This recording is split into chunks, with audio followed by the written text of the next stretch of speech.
there are multiple properties that are affected by intermolecular forces.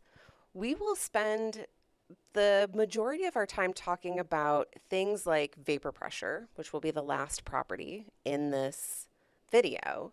But let's talk about some of the other properties first. So, surface tension.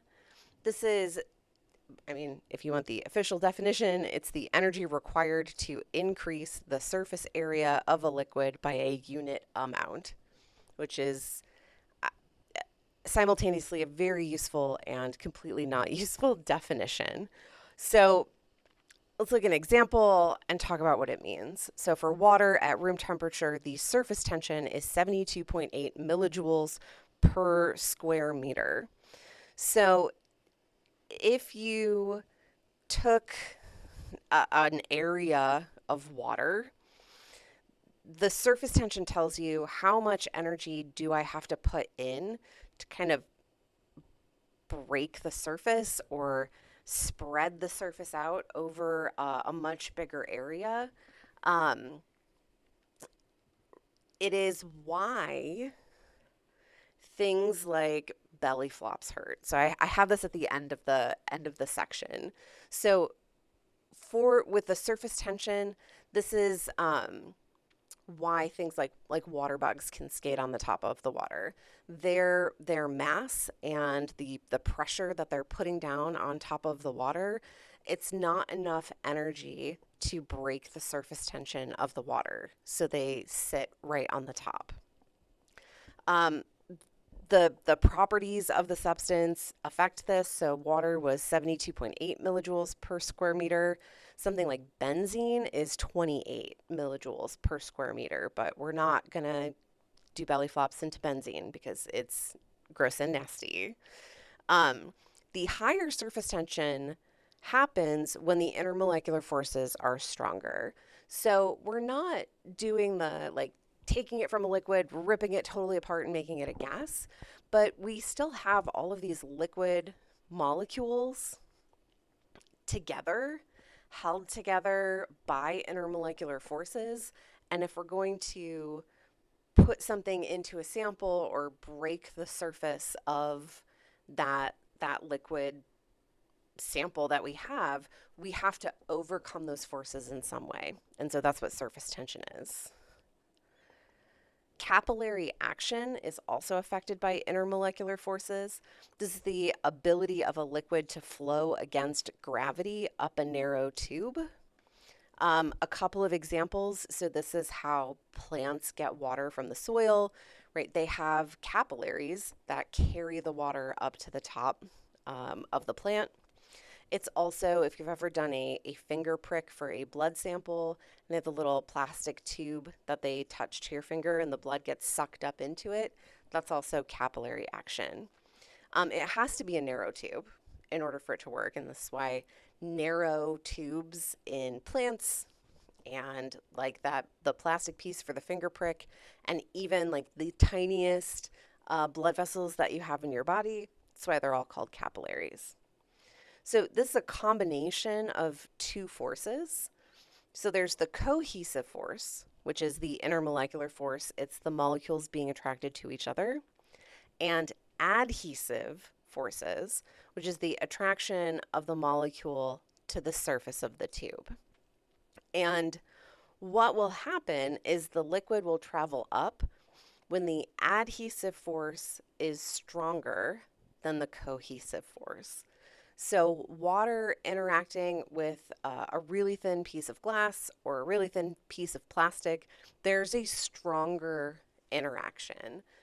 But there's also a really strong intermolecular force still.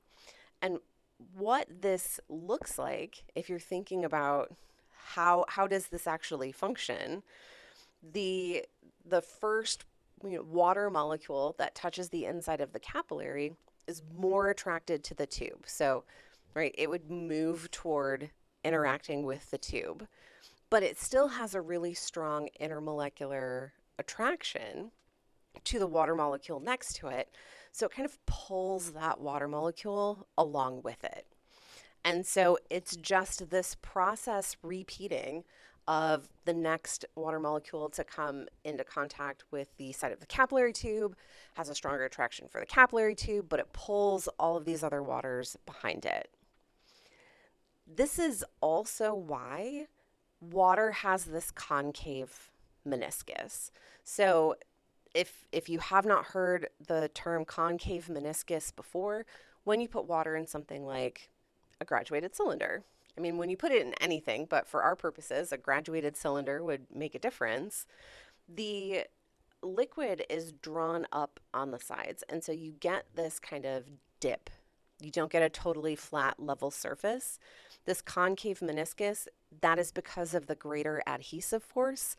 It's just that something like a graduated cylinder isn't narrow enough to be considered a capillary. It's a lot bigger, so we don't get full capillary action up our graduated cylinder, but we do get this concave meniscus.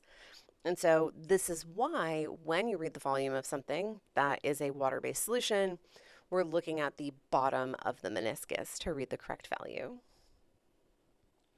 Okay, vaporization and vapor pressure. We've talked about kind of some of this. We're going to go way more in depth, and we're going to be talking about different temperatures for this process. And usually the temperature makes a difference between exactly how we're talking about it. So we're going to imagine a beaker with some water in it. Some of the molecules of water that are liquid are capable of becoming gases. And the process of going from a liquid to a gas is vaporization. Going from a gas to a liquid, that's condensation. So because temperature is directly proportional to kinetic energy, remember our kinetic molecular theory, if you increase the temperature, you will increase the average kinetic energy. Now, even at low temperatures, that kinetic energy is an average. There are always some molecules that have enough kinetic energy to escape the surface. And so this is the vaporization that can happen at any temperature. At any temperature, some molecules can escape the surface. As the temperature goes up, more molecules have enough kinetic energy to escape the surface, and we will see that in the trend. So the rate of vaporization increases with increasing temperature. The rate also increases with increasing surface area, and this is because the molecules that are escaping the surface, they have to start out at the surface. If the majority of the molecules are not at the surface, even if they had enough kinetic energy, they would not be able to escape a place that they are not currently at. The rate increases also with decreasing intermolecular force strength. So not as strong force holding the molecules together. You don't have to put in as much energy to break the intermolecular force and escape the surface.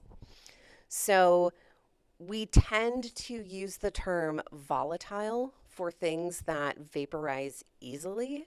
You might have an association thinking like volatile means that the smell is really strong. Well, that's because more things are in the vapor phase, so that you're correct. Just take it the next step.